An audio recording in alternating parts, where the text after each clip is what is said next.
Hey everyone, this is Adam, the founder of the Ounce ecosystem, with another video. Today I wanted to talk about the crypto market turmoil and the TerraUSD crash. Also, I want to talk about why, in my opinion, we should stop caring about the dollar value of our crypto assets and really stay away from fiat-backed stablecoins. So in order for us to discuss these topics, I think it's important to understand the difference between fiat and cryptocurrencies, and while doing that, I want to debunk some of the arguments and misconceptions against crypto, like that it's fake money and that it's too volatile to be used as a means of exchange. So on this slide, I have a lot of information about what fiat and cryptocurrencies are and how they work. But before I go into these points, I wanted to show you these two links where I got most of the information from on Investopedia. I definitely recommend checking these out, and I'm going to leave the links to these in the description below. So the first point I have here about fiat is that it's centralized. It's controlled by a single entity like a central bank or a government. Second, it's not backed by a commodity like gold. Its value comes from supply and demand. Third, only 8% of fiat currencies are actually held in cash. The rest is digital. Fourth, central banks control the money supply. Banks also get to decide who gets access to fiat money. Think about loans and mortgages based on your credit score or your financial situation. Fifth, there's no maximum supply.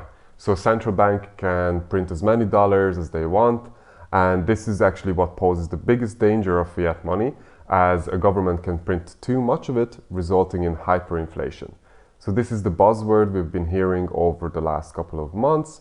So when you look at the last 25 years of the United States inflation rates, you can see that in 2008, during the last financial crisis, we hit about a 6% inflation rate, but now you can see that we've gone way beyond that and we're over 8%. So this is always a strong indicator of financial crisis coming in the near future. So just to summarize, fiat is not only centralized, exists mainly in digital form like crypto, but can be extremely volatile too in its purchasing power. So how does crypto compare to fiat? Cryptocurrency lives on a blockchain powered by multiple computers not owned by a single entity. This is called a decentralized network. Second, everyone can earn cryptocurrencies with any device that connects to the internet.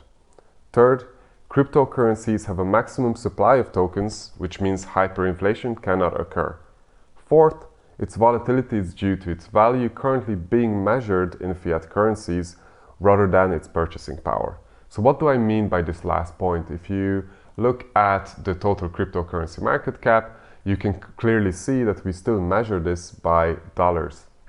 So what I believe is going to happen over the next couple of years is that we'll stop doing this and we'll start looking at crypto in more regards to what we can actually purchase with it. So even right now you see a lot more businesses and individuals accepting crypto as payment. So for example, if you list a property for 100 Ethereum, that's the price for that property. And you don't really care about the dollar value of it, because once you get that 100 Ethereum, you'll be able to go out and spend that Ethereum on other goods and services. So just to summarize, crypto is more transparent, secure, and accessible than fiat currencies ever were and ever will be. So now that we understand how fiat and cryptocurrencies work and how they compare, we can take a look at what fiat-backed stable coins are and why, in my opinion, we should stay away from them.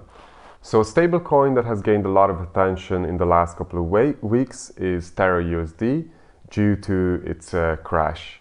So as you can see on this chart, TerraUSD kept a one-to-one peg to the US dollar. So this is the whole idea about stablecoins. It was to get rid of this volatility argument that a lot of people were mentioning against crypto. And as you can see, it was keeping this one-to-one ratio for a very long time. And then over the last couple of weeks, it fell off, and now it's trading at about 20 cents for a coin. So I'm not going to go into detail why TerraUSD has crashed and how that actually happened. There's a lot of videos out there on YouTube about that. But one point that I wanted to make as people don't really seem to be mentioning this, is about other fiat-backed stablecoins. So there are a lot of different types of stablecoins out there, but today we're only focusing on the ones that peg to a fiat currency like the US dollar. So I think what's being failed to mention by a lot of people that talk about this is that all fiat-backed stablecoins are prone to hyperinflation. So what I mean by that is if the purchasing power of the dollar, for example, goes down due to inflation, because there's too much of it being made, the value of your cryptocurrency, of the stable coin that's pegged to this dollar, will also go down. So for you to purchase a good or a service, you will have to pay more of this stable coin that you have. The same as if you just kept your dollar, you would have to spend more of the dollar to purchase that good or service. So this is why, in my opinion, we should stay away from these stable coins, as I believe the whole point of cryptocurrencies is so that we can move away from fiat-based financial systems and fiat currencies in general. So in conclusion, I just wanted to talk a bit about what, in my opinion, the future of crypto and fiat money are. As I stated earlier, I really believe we'll stop measuring the value of crypto assets in something like the dollar or any other fiat money, as hyperinflation will make them basically worthless. The purchasing power of crypto will only get stronger, however. You can already buy properties, flight tickets, rent cars, book hotels, and so many other goods and services with cryptocurrencies. And I have a couple of websites pulled up here. One of them is Ether.io, that basically shows you the businesses and other ATMs and things like this that you can use crypto for in your area. And there's this blog post here that I've pulled up that basically goes through all of the different types of businesses that accept crypto as a payment, and there's a lot here, so I definitely recommend taking a look at this as well. And the last point is that basically with the next financial crash, in my opinion, we'll see a major shift in how crypto is used and looked at by the general population. I really believe that in the next 5 to 10 years, we'll completely get rid of our fiat-based financial systems and see the adoption of crypto as a general means of exchange. So that's pretty much everything that I wanted to talk about today. If anyone has any different views or opinions about these topics, please let me know. I'm always happy to see these and look at it from a different angle.